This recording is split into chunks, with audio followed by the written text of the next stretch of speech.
கர்த்தர் துணை நின்று யுத்தம் செய்வாரே, கலங்கி நிற்க காரணங்கள் இல்லையே.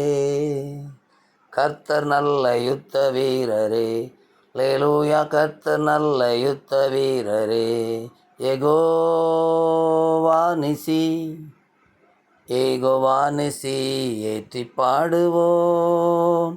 எங்கள் கோடி வெற்றி கோடியே, அல்லேலூயா. எங்கள் கோடி வெற்றி கோடியே. பட்டயமோ புயபலமோ தேவையா, பரமதேவ ஆவி உன்னில் இல்லையா. பட்டயமோ புயபலமோ தேவையா, பரமதேவ ஆவி உன்னில் இல்லையா. யூத சிங்கம் யுத்த சிங்கமே, அல்லேலூயா. யூத சிங்கம் யுத்த சிங்கமே, யெகோவா நிசி, யெகோவா நிசி ஏற்றி பாடுவோம்.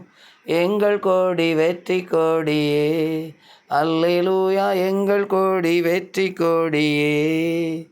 கிறிஸ்துவுக்குள் மிகவும் பிரியமானவர்களே, இந்த அருமையான நாளின் அதிகாலை பொழுதில் உங்களை வாழ்த்துவதில் மிக்க மகிழ்ச்சி அடைகிறேன். கர்த்தராகிய ஆண்டவர் பிதாவாகிய தேவன் இயேசு கிறிஸ்து மூலமாய் பரிசுத்த ஆவியானவரோடு நின்று உங்களை வாழ்த்தி ஆசீர்வதிக்கிறார். உங்கள் யாவருக்கும் காலை வாழ்த்துக்கள்.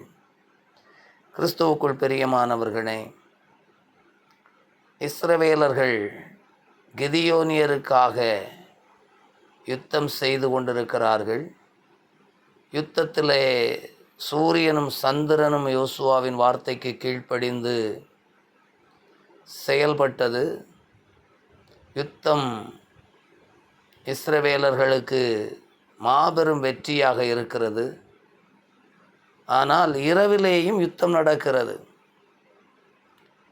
இதை சகோதரர் ஒருமித்து வாசம் பண்ணுகிறது எத்தனை நன்மை, எத்தனை இன்பம், அங்கே ஆசீர்வாதமும் ஜீவனும் இருக்கிறது என்று சங்கீதங்களின் புஸ்தகத்தில் நாம் யாவரும் வாசித்து அறிந்திருக்கிறோம்.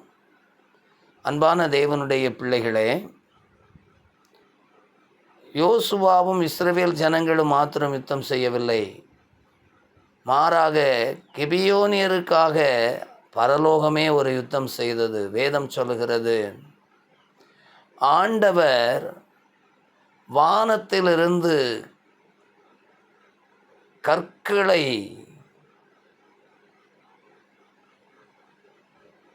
அனுப்பினார். எமோரியர் அழிந்து போகும் அளவுக்கு வானத்திலிருந்து தேவன் யுத்தம் பண்ணினார்.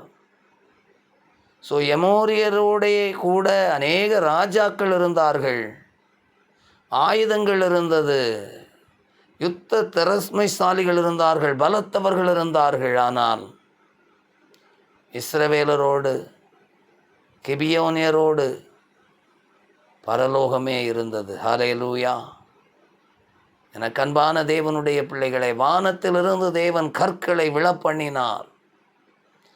அங்கே வசனத்தை நான் வாசிக்கும்போது ஆச்சரியமாய் நமக்கு தோன்றுகின்றது. பட்டயத்தினால் கொல்லப்பட்டவர்களை பார்க்கிலும் அதிகமான ஜனங்கள் கற்களினால் அழிந்தார்கள், கல்மழையினால் அழிந்தார்கள். தேவனுடைய ஆயுதங்களை பாருங்க, நம்மை ஆச்சரியப்படுத்துகின்றது அல்லவா? எனக்கு அன்பான தேவனுடைய பிள்ளைகளே, கர்த்தர் நமக்காக யுத்தம் செய்கிற ஆண்டவர். நாம் நம்முடைய சகோதரர்களுக்காக, நம்முடைய சிநேகிதர்களுக்காக, நாம் மற்றவர்களுக்காக காரியங்களை செய்ய தீர்மானித்து செயல்படும் போது அந்த காரியத்தில் நமக்கு தோற்று விடுவோமோ, அழிந்து விடுவோமோ, அல்லது இல்லாமல் ஆகி விடுவோமோ, குறைவுபட்டு விடுவோமோ என்று நான் கவலைப்பட அவசியமில்லை. கர்த்தரே நமக்காக இறங்கி யுத்தம் பண்ணுவார். ஹல்லேலூயா. வானத்திலிருந்து கல்மழை பொழிந்து யுத்தம் செய்து இவர்கள் ஜெயித்து அழித்தவர்களை பார்க்கிலும் கல்மழையால் அழிந்தவர்கள் ஏராளம். பரலோகத்தின் யுத்தம் ஜெயத்தை கொண்டு வந்தது கிபியோனியருக்கும் இஸ்ரவேலருக்கும். இந்த கால வேளையிலே நான் உங்களுக்கு ஞாபகப்படுத்த விரும்புகிறேன். நீங்கள் எழுந்து புறப்பட்டவர்கள் உங்களுக்காக மட்டுமல்லாதபடி மற்றவர்களுக்காக, உங்களுக்கு சார்ந்திருக்கிறவர்களுக்காகவும் நீங்கள் செயல்படுவீர்கள் என்றால் உங்களுக்காக பரலோகம் செயல்படும், தேவன் செயல்படுவார், வானத்தின் சத்துவங்கள் செயல்படும், பூமி செயல்படும், சூரியன் சந்திரன் செயல்படும். இதுபோல ஒரு யுத்தம் பூமியில் அதுக்கு முன்னும் அதுக்கு பின்னும் நடக்கலைன்னு வேதம் சொல்லுது. அல்லேலூயா. தேவ பிள்ளைகளே, இந்த கால வேளையில் உன் கூட ஒருத்தருமே இல்லாமல் இருக்கலாம். உன்னை விட பலசாலிகள் உனக்கு எதிராக எழும்பி இருக்கலாம். உன்னை விட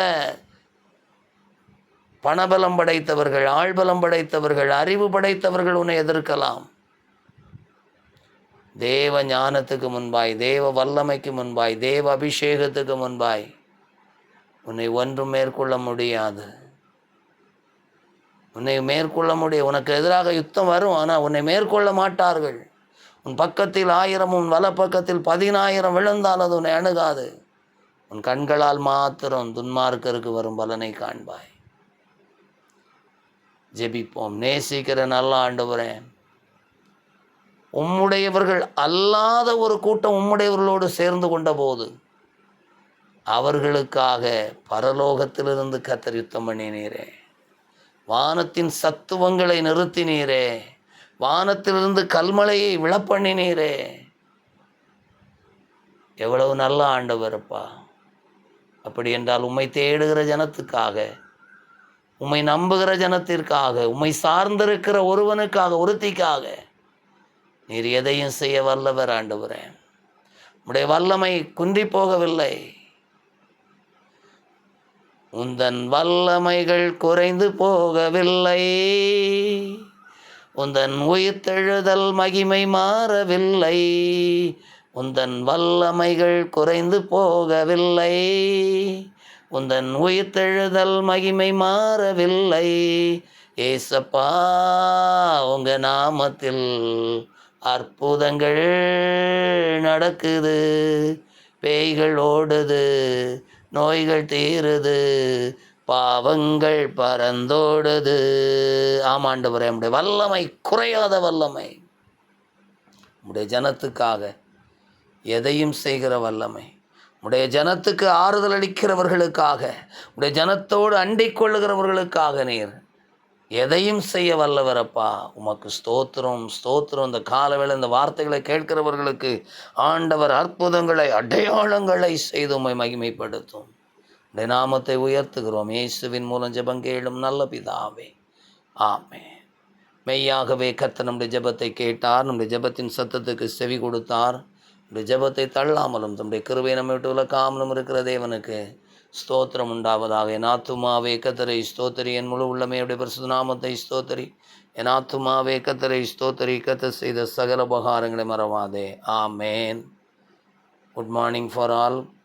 தயவாக இந்த வார்த்தைகள் அநேகருக்கு பிரயோஜனத்தை கொடுக்கும்படி உங்களுக்கு அறிமுகமான எல்லாருக்கும் அனுப்பி வையுங்கள்.